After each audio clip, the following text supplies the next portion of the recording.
Estou falando, pode falar. Obrigado. Senão fica feio. Senão né? ia ser... Pode falar. Vamos lá. Depois eu continuo. Vamos lá.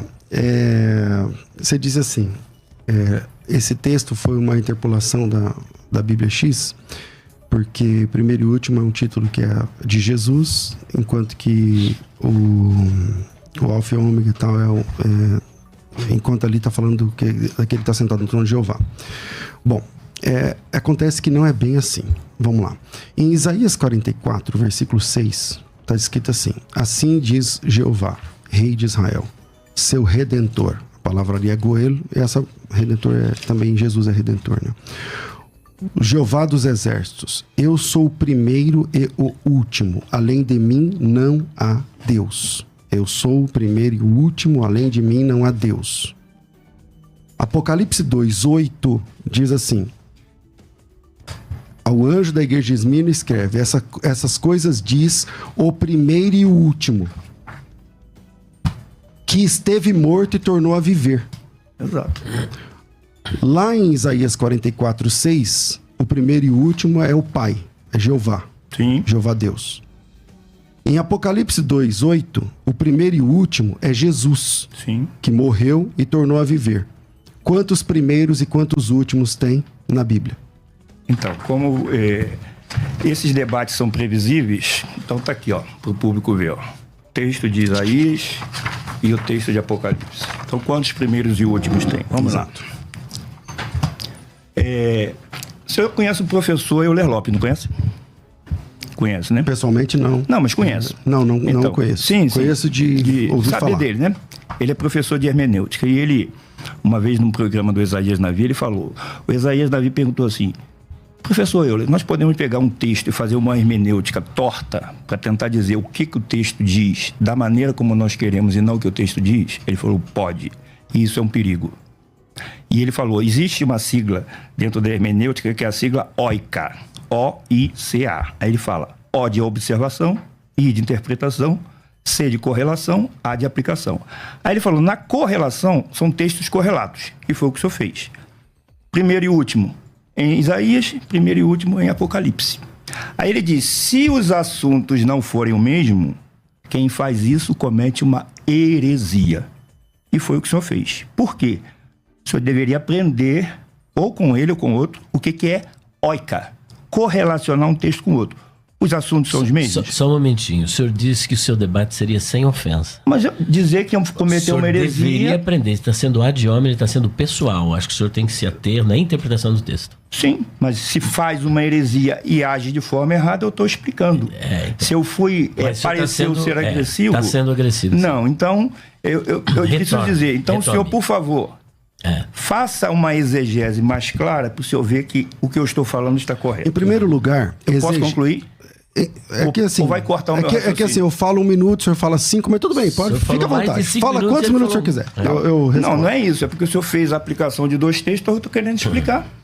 Quantos primeiros e últimos há? Isso. Eu estou mostrando que, segundo as regras da hermenêutica de correlação de textos, o senhor não cometeu o senhor cometeu, vamos dizer, uma gafe. Para dizer que eu estou sendo elegante, uma gafe.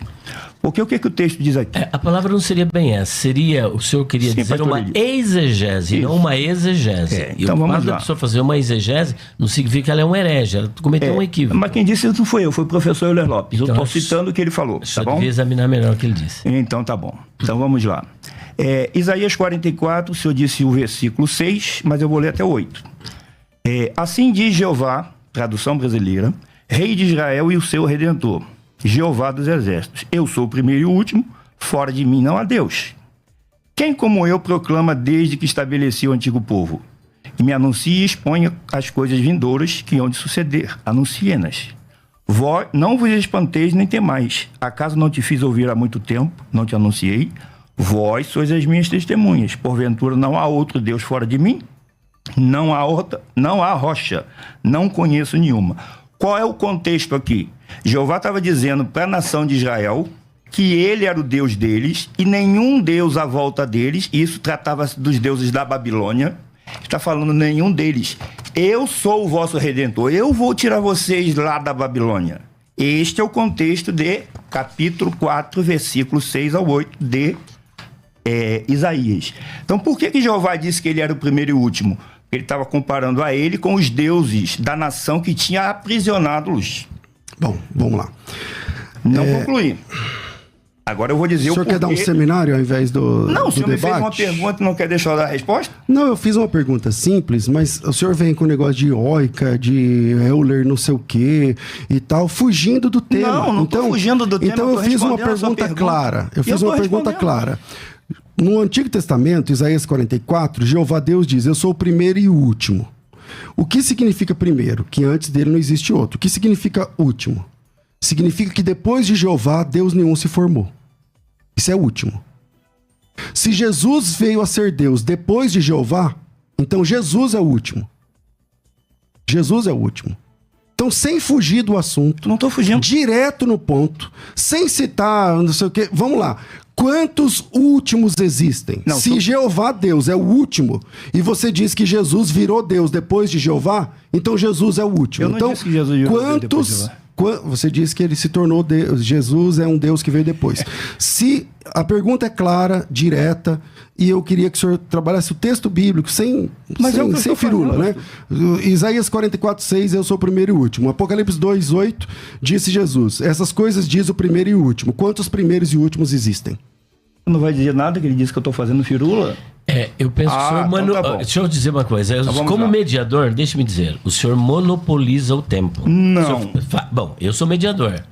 O bloco e o que eu estou analisando... Né? Não tem tempo agora. Só que o senhor, quando vai falar, o senhor monopoliza o tempo. Não. Então, o senhor tem que dar um tempo para ele, porque aqui é um embate. Sim. Você vai deixar eu falar? Sim, ele me fez uma pergunta. Eu fiz a análise do primeiro e último de Apocalipse. Então, mas o senhor percebe que o senhor não respondeu a pergunta. O senhor ficou estou respondendo. O senhor fica falando do meu amigo Euler Lopes, o senhor foi falando do Isaías, não sei das quantas, o senhor foi trazer regra de hermenêutica, depois o senhor disse que ele está ensinando uma heresia. Você aplica o texto. Você aplica só o texto. Mas eu estou explicando. Aí o senhor perde muito tempo em divagações. Igual vocês estão vendo, a pergunta direto no tema.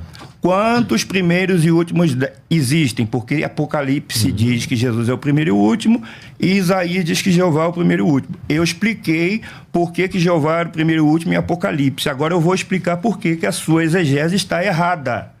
Títulos iguais não significam que tratam-se do mesmo ser. Correlacionar um texto com o outro porque tem o mesmo título, a mesma palavra, não faz que seja a mesma coisa. Agora, Jesus é o primeiro e o último em que sentido? Vamos lá. Apocalipse 17 e 18. Quando o vi, caí aos seus pés como morto, e ele pôs a sua destra sobre mim, dizendo, não temas, eu sou o primeiro e o último. E o que vivo, fui morto, mas eis que estou vivo pelos séculos dos séculos e tenho as chaves da morte e do Hades. Então, Jesus disse que é o primeiro e o último, Jeová disse que é o primeiro e o último. São o mesmo primeiro e o último? Essa sua exegese está errada. Por quê? Porque o contexto dos assuntos são diferentes. Por que Jesus é o primeiro e o último? Porque ele foi morto e passou a viver. Ele foi o primeiro que foi ressuscitado para nunca mais morrer. Ele foi o primeiro que Jeová ressuscitou e ninguém mais vai ser ressuscitado por Jeová. Quem ressuscita agora é Jesus. Respondendo a sua pergunta, quantos primeiros e últimos há? Nesses dois textos, 2, porque eles são primeiros e últimos em sentidos e em contextos diferentes. Então, o senhor aplicou o termo primeiro e último para dizer que é a mesma. A correlação está errada. Ok, vamos lá.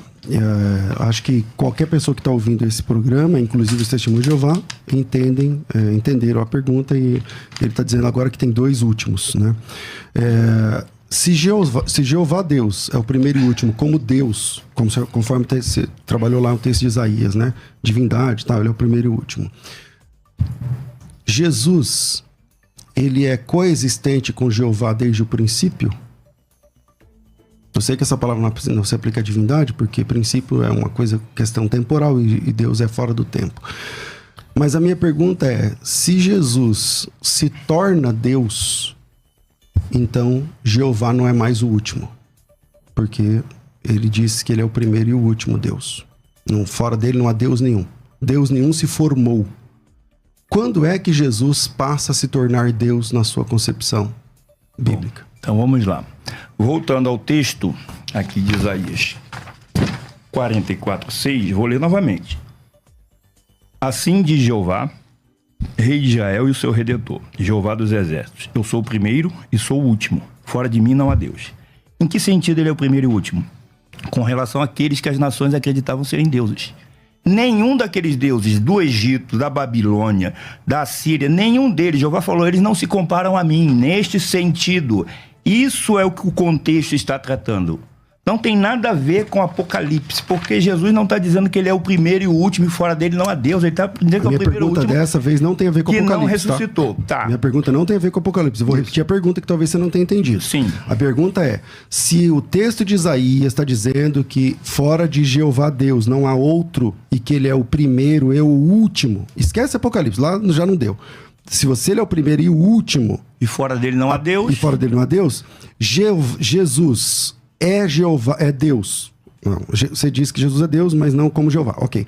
Jesus é Deus fora de Jeová? Não. Se ele é Deus junto com Jeová, os dois são coiguais na existência? Não. Eu vou explicar então, agora. Em que momento Jesus passou a se tornar Deus? Porque aí, se Jesus passou a se tornar Deus, logo Jeová deixou de ser o último. Sim. O último agora é Jesus. Ele disse, fora de mim não há Deus. Baal estava em Jeová? Não. Acerate estava em Jeová? Não. E Jesus está em Jeová?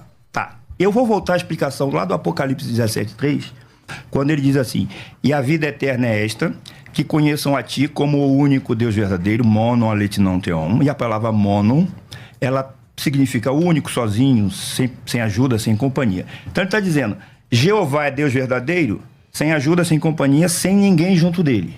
Quem é Jeová? O Pai a quem ele estava orando. E Jesus é Deus falso? Não. Jesus também é Deus verdadeiro, mas ele não é monon. Ele precisa do Pai para que ele tenha poder e autoridade. Então Jesus ser Deus não tem nada a ver com Isaías. Por quê? Porque lá ele está falando dos deuses que não tinham nada a ver com Jeová. Jesus é Deus porque ele tem poder e autoridade. O Pai deu a ele poder e autoridade, então ele é Deus por causa do Pai. Então não se aplica fora de mim não a Deus, porque Jesus tem poder e autoridade com o Pai. Mas ele não é o Pai, como o senhor acredita, e ele não é Jeová. Mas essa acho que não é a pergunta dele. Ele quer saber a partir de que momento o Filho passou a ser Deus. A partir do momento que ele recebeu do Pai poder e autoridade. Então, porque o único que tem poder e autoridade de forma plena é o Pai. Então, a partir desse momento, Jeová não é mais o último. Porque ele diz assim, ó, eu sou Jeová, e fora de mim não há Deus. Nenhum outro Deus se formou. Então, se o senhor está dizendo que Jesus é Deus em Jeová, e agora o senhor está dizendo que Jesus se tornou um Deus depois de Jeová, quem está certo aí? O senhor? Ou Jeová Deus que está dizendo que fora de mim não há outro Deus, além de mim, outro Deus não se formou. É muito claro, e aí, Marcelo, a gente, às vezes... diante de um texto claro, ou você abraça o texto bíblico, o que o texto está dizendo, que fora de Jeová não há outro Deus, por isso ele é o último. Por isso ele é o último. Ele é o primeiro e o último. Além de mim não há Deus. Ele é o último. Não teve Deus do bem além dele. Eu concordo que deuses, o termo Elohim, não sei o que lá, mas eu nem estou entrando nesse mérito, porque não é o mérito do nosso assunto aqui. Falar de Azerá, falar de... não é a questão. Eu estou falando do único Deus verdadeiro. Isaías 44:6 diz assim, assim diz o Senhor Deus de Israel, seu Goel.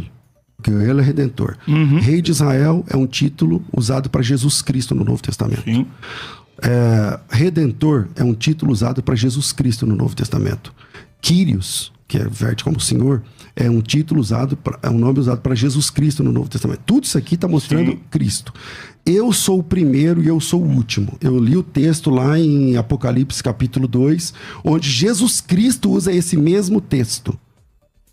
Eu sei que às vezes você tem, com as escamas nos olhos, você não vai enxergar. Só que aqui, você tem que tomar uma decisão agora, diante de um texto como esse. Ou você defende doutrinas de homens, ou você se humilha diante do texto bíblico. Porque o texto bíblico está dizendo assim, eu sou o primeiro e o último. Uhum. Além de mim, Deus nenhum se formou. Se Jesus Cristo é Deus verdadeiro, conforme você diz. Não o Deus verdadeiro, mas é Deus verdadeiro. Ele é Deus com Jeová, não sei o que lá. Eu perguntei, e ele passa a existir quando? Não, quando Jeová designou não sei o que lá. Então, esse texto cai por terra. Então você tem que ou você anula esse texto e defende doutrinas de homens, ou você abraça esse texto com humildade e diz assim, é verdade. Se Jesus é Deus e não há outro Deus formado depois de Jeová, logo ele é Jeová. Você se humilha ou você continua defendendo doutrinas de homens? Então, as escamas dos olhos, eu poderia dizer que cai para o senhor também. Porque o senhor acha que eu tenho escama nos olhos. Claro, com muita humildade. É só me mostrar o texto que se as escamas caírem, eu assumo. Vou dizer novamente. Jeová disse que era o primeiro e o último com relação aos deuses das nações. E ele está dizendo que fora dele não há Deus. Eu disse que Jesus é Deus, mas não é a parte de Jeová. Ele precisa de Jeová. Ele disse, me foi dado toda a autoridade no céu e na terra. Ele disse, me foi dado autoridade para dar vida eterna. E o apóstolo Paulo, no capítulo 1 de Efésios, apóstolo Paulo, capítulo 1 de Efésios, veja se isso aqui vai configurar que Jesus é Deus igual ao Pai dele. Capítulo 1, versículo 15, até o finalzinho, diz assim, ó. Por isso também eu, tendo ouvido falar da fé que há em vós no Senhor Jesus e o vosso amor para com todos os santos, não cesso de dar graças por vós, lembrando-vos de vós nas minhas orações, para que o Deus de nosso Senhor Jesus Cristo, o Pai da glória. Então Paulo está dizendo, o nosso Senhor Jesus Cristo tem um Deus. Ele tem um Deus. Isso já mostra, eu tenho um Deus. Significa o quê? Que tem um poderoso acima de mim. O Deus de nosso Senhor Jesus Cristo, aí ele identifica quem é. O Pai da glória vos dê espírito de sabedoria e de revelação no pleno conhecimento dele, sendo iluminados os olhos do vosso coração, para que saibais qual seja a esperança da sua vocação e quais as riquezas da sua glória nos santos. Aí ele vai falar uma coisa aqui sobre Jesus Cristo, qual a suprema grandeza do seu poder para conosco, os que cremos segundo a operação da força do seu poder.